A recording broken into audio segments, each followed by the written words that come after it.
District Udhampur. जय हिंद प्यारे बच्चों, आज हम पढ़ेंगे class 7 geography chapter 1 environment. We will start this chapter with an imaginary character, Ravi.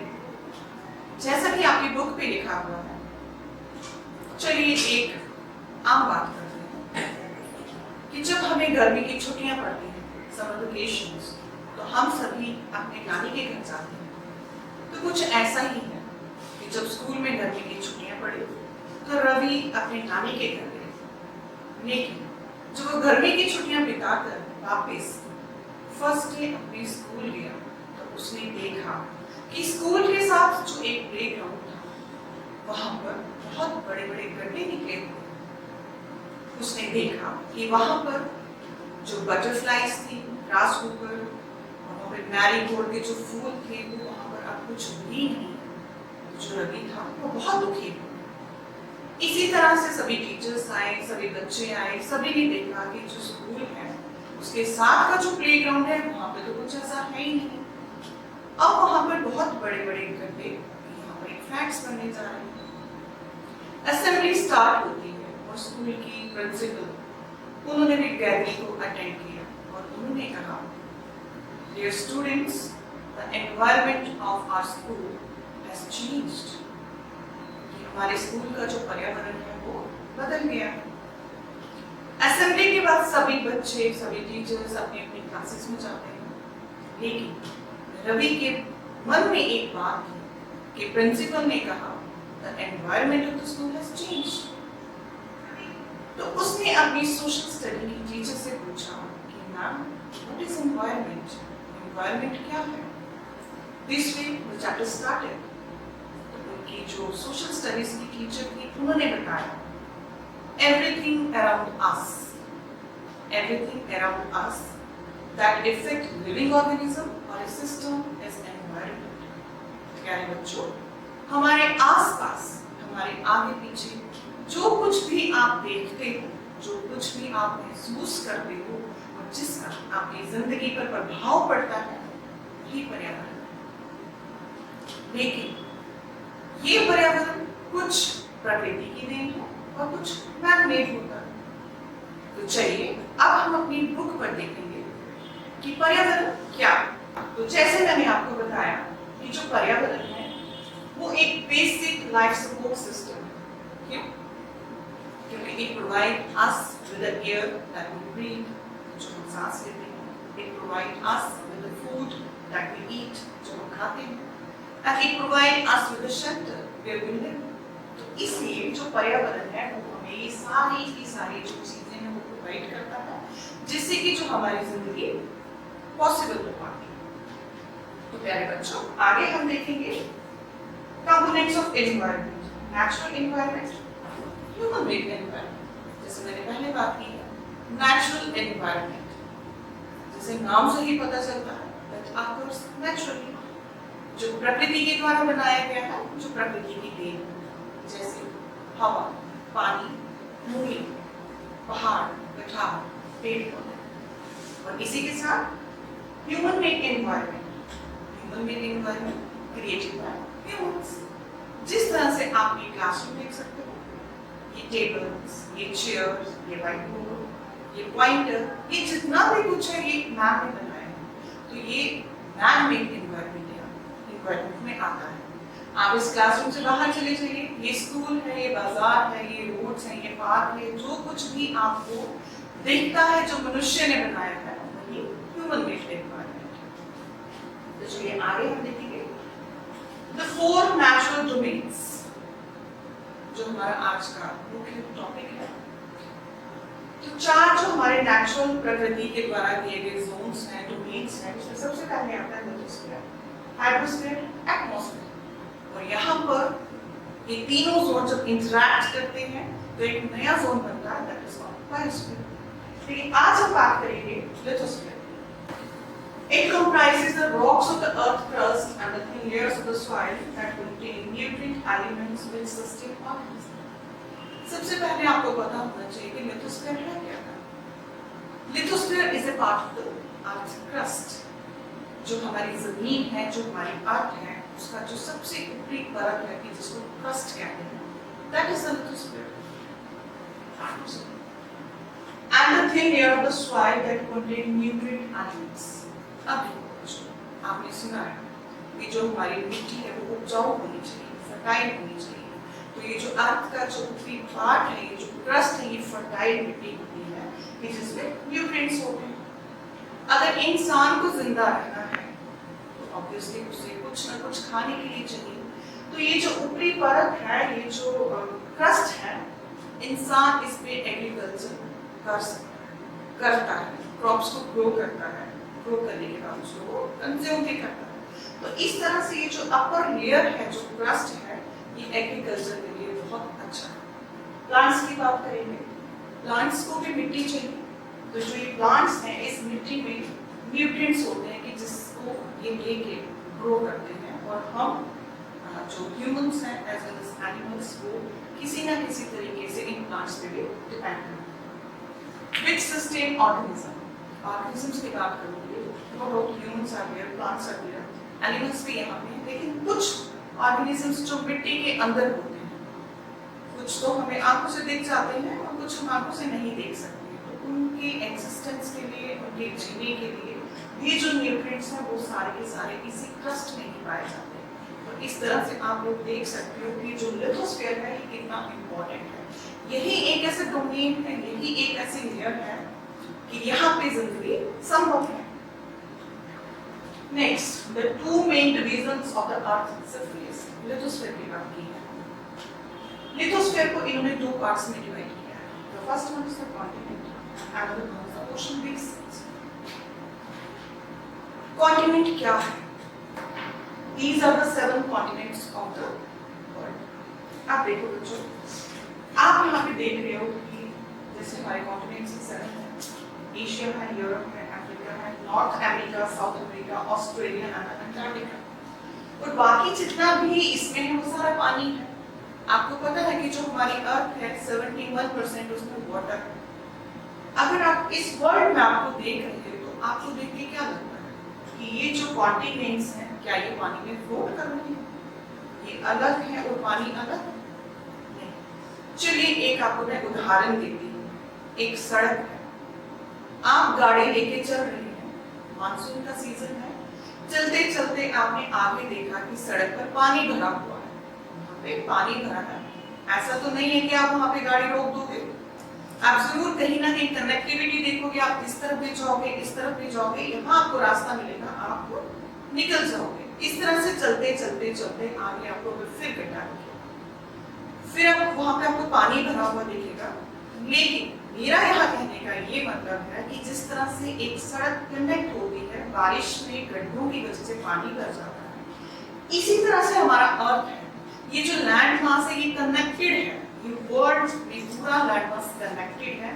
हाँ, यहाँ पर गड्ढे हुए, वहां पानी भर गया, वो ओशंस बन गए, और जो बाकी लैंड पार्ट था, these are the continents। मुझे लगता है इतना से कंसेप्ट क्लियर हुआ होगा। तो ये हमारे कॉन्टिनेंट्स से 7, और जैसे इसमें फर्स्ट वाले is the land mass, lithosphere of the world connected. तो ये मैंने आपको बात बताई कि हाँ, yes, the land mass of the world is connected, finally connected. Ocean basins की मैं बात करूंगी। अब ओशन बेसिन्स हैं, इनके नीचे भी तो लैंड है। ये ओशंस भी तो किसी लैंड पर टिके हुए हैं। फॉर एग्जाम्पल मैं किसी एक रिवर की बात करती हूँ, पॉन्ड की बात करती हूँ, पॉन्ड में भी पानी है, आप उसमें उतरते हो, वाटर बॉडी है, आप उसमें उतरते हो, ऐसा तो नहीं है कि नीचे जमीन नहीं है तो फिर नीचे नीचे नीचे चले जाओगे। ये जितने हमारे ओशंस हैं, जितनी हमारी वाटर बॉडीज हैं, इनके नीचे भी लैंड है। कहने का मतलब ये जो हमारा लैंड मास है, लैंड मास पूरा का पूरा संसार का जितना भी ये कनेक्टेड है आपस में, यहाँ गड्ढे हुए, those are the oceans, और जो बाकी वाले हमारे कॉन्टिनेंट्स। सबसे पहले हम बात करेंगे एशिया कॉन्टिनेंट। एशिया कॉन्टिनेंट, जो एशिया कॉन्टिनेंट है, this is the largest continent, ये सबसे बड़ा है। It covers about 1/3 of the total land area of the earth. Continental land की बात मैं कर रही हूँ, 71% वाटर है। बाकी जो हमारे पास कॉन्टिनेंटल लैंड है, उसका जो 1/3 एरिया है वो हमारा अर्थ का है। The Tropic of Cancer passes through this continent. Tropic of Cancer एक हमारा लैटिट्यूड है कि जिससे हमें किसी भी जगह के लोकेशन का पता चलता है। एशिया कॉन्टिनेंट से जो ट्रॉपिक ऑफ कैंसर है वो पैरेलल लैटिट्यूड पास करता है। Asia is separated from Europe by the Himalaya mountains on the west. जितने भी हमारे कॉन्टिनेंट्स हैं ये सभी कॉन्टिनेंट्स ओशंस की वजह से एक दूसरे से सेपरेट हैं। लेकिन अगर आपको यूरोप और एशिया कॉन्टिनेंट को अलग कर, ये हमारा एशिया है, ये हमारा यूरोप है, इसके बीच में एक नेचुरल सेपरेशन है जिसको कहा जाता है यूरल माउंटेन्स। एशिया कॉन्टिनेंट और यूरोप कॉन्टिनेंट इन दोनों को सेपरेट करता है यूरल माउंटेन, नीचे यहाँ पे सी या ओशन। अब इसमें जैसे मैंने आपको बताया कि ट्रॉपिक ऑफ कैंसर ये हमारा एशिया है, continent Asia. Tropic of Cancer जो 30 डिग्री पे है ये इसके बीच में से होता हुआ ये parallel latitude. The combined land mass of Europe and Asia is called the Eurasia. अब आपने जैसे वर्ल्ड मैप पे देखा यूरोप एंड एशिया, आपने कई बार सुना होगा continent Eurasia, but Eurasia is not a continent. Europe और एशिया इन दोनों को मिलाकर इनका जो लैंड मास है उन दोनों को मिलाकर बनाया गया है यूरेशिया। तो ये एशिया कॉन्टिनेंट के बारे में जानते हैं। आगे हम बात करेंगे यूरोप। जैसे वर्ल्ड मैप पे आपने देखा, अगर आप वैसे भी वर्ल्ड मैप पे देखो तो कंपेयर करोगे तो जो हमारा यूरोप है is much smaller than Asia. Asia से ये बहुत छोटा है। The continent lies to the west of Asia, और जो एशिया कॉन्टिनेंट उसके वेस्ट में है। The Arctic Circle passes through it. It is bound by water bodies on three sides. Arctic circle में आपको बताऊंगी जो लैटिट्यूड है ये हमारा यूरोप है, ये हमारा यूरोप है। ये आर्कटिक सर्कल जो आर्कटिक लैटिट्यूड है 60 डिग्री पे है, ये यहाँ से पास होता हुआ यूरोप से निकलता है। Next is Africa. अफ्रीका का continent. Africa is the second largest continent after Asia. Asia के बाद जो अफ्रीका है वो सेकंड लार्जेस्ट कॉन्टिनेंट है। द इक्वेटर और 0 degree latitude runs almost through the middle of the continent. जिस तरह से मैंने आपको पहले लैटिट्यूड्स बताए, Tropic of Cancer, then Arctic, इसी तरह से जो इक्वेटर है 0 डिग्री पे जो हमारे अर्थ को नॉर्दर्न और सदर्न हेमिस्फीयर में डिवाइड करता है, तो जो इक्वेटर है वो अफ्रीका कॉन्टिनेंट के बीचों बीच होता हुआ निकलता है।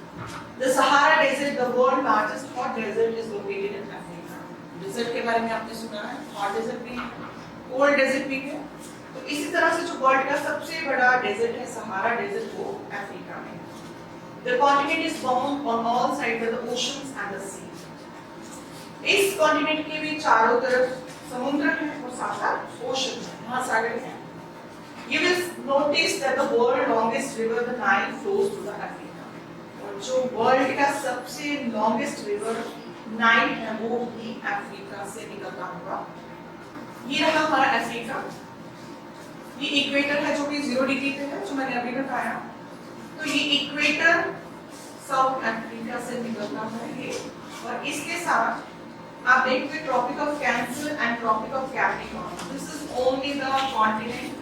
यहाँ से ये तीनों पैरेलल्स जो है लैटिट्यूड्स है, equator, Tropic of Cancer and Tropic of Capricorn, ये इससे गुजरकर निकलते हैं। और मैंने साथ में इसमें आपको बताया कि जो नाइल है जो सबसे लॉन्गेस्ट रिवर है वो अफ्रीका में है, सहारा डेजर्ट भी अफ्रीका। Next north America.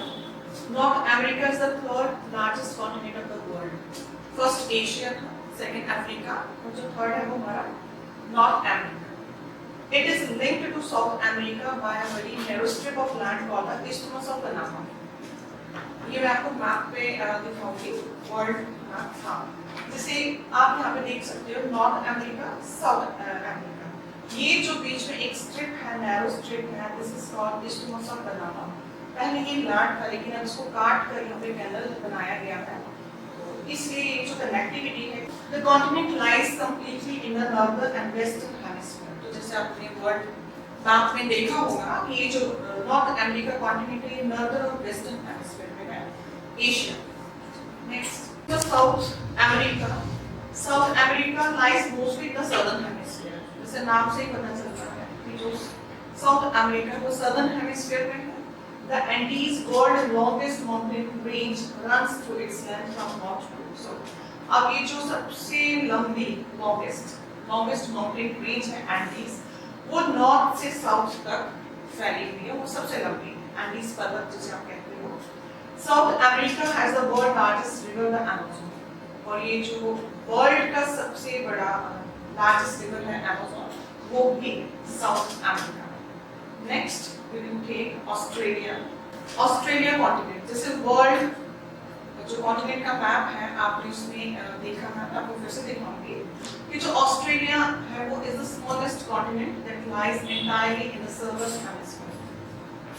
ये सदर्न हेमिस्फीयर में है और सदर्न में ये सबसे छोटा कॉन्टिनेंट है। It is surrounded on all sides by the oceans and sea, और इसके चारों तरफ महासागर और समुद्र है।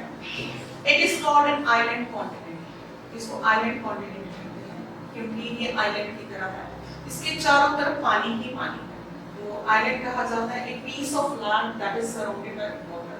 तो जो ऑस्ट्रेलिया कॉन्टिनेंट है इसके चारों तरफ पानी ही पानी है। इसको अभी हम वर्ल्ड मैप पे देखेंगे।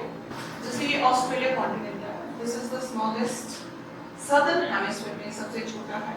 आप देखोगे इसके चारों तरफ पानी है, सदर्न ओशन है, इंडियन ओशन है, पैसिफिक ओशन है, तो ये आइलैंड की तरह है जो चारों तरफ पानी से घिरा हुआ है। लास्ट में अभी हम करेंगे next continent Antarctica. Antarctica completely, Antarctica continent completely is in the southern hemisphere, is a huge continent. अब जो अंटार्कटिका है ये सदर्न हेमिस्फीयर में है। The south pole lies almost at the centre of this continent. जो south pole है, क्योंकि Antarctica अगर आप देखोगे वर्ल्ड मैप पे तो बिल्कुल जो हमारा साउथ पोल है वहाँ पे है ये, क्योंकि यहाँ पे टेम्परेचर, हम सोलर इंसुलेशन की बात करेंगे, धूप यहाँ पे नहीं पड़ पाती है और यहाँ पे बर्फ ही बर्फ होती है। It is permanently covered with a thick ice sheet. जैसे यहाँ पे लिखा हुआ है कि यहाँ पे बर्फ की जो चादरें हैं आप कह सकते हो बिछी होती है, बर्फ ही बर्फ होती है। There are no permanent human settlements, लोग यहाँ पे नहीं रहते, ऑब्वियसली यहाँ बर्फ होगी, लोग वहाँ नहीं रह पाएंगे, लेकिन टेम्पररी यहाँ पे लोग रहते हैं। और वो जो लोग हैं वो these are the researchers, geologists, scientists लोग होते हैं कि जो समर्स में यहाँ आके रिसर्च करते हैं। India also has research stations there. These are named as Rakhi and Lakshadweep. हर एक कंट्री के अगर हम बात करें तो अपने अपने रिसर्च सेंटर्स होते हैं। तो अंटार्कटिका में बहुत ठंड रहती है, बर्फ से ढका रहता है, लेकिन गर्मियों में यहाँ पे रिसर्च की जाती है। और जो रिसर्च स्टेशन हैं उनका नाम है राखी और लक्षद्वीप। ये सभी जो आज मैंने आपको जानकारी दी है कि हमारे वर्ल्ड के 7 कॉन्टिनेंट्स हैं, और मुझे वो है कि आशा है कि आपको ये सभी जितने भी कॉन्टिनेंट्स हैं एक बार हम रिपीट कर लेंगे। Asia, Europe, north America, south America, Africa, Australia, Antarctica, ये आपको समझ में आए होंगे। तो इसी के साथ आज का चैप्टर हम यहीं समाप्त करते हैं, लेकिन अगला लिथोस्फीयर की जो हमारी मेन डिविजन्स थी, कॉन्टिनेंट एंड ओशंस, जो ओशंस हैं वो हम अगले चैप्टर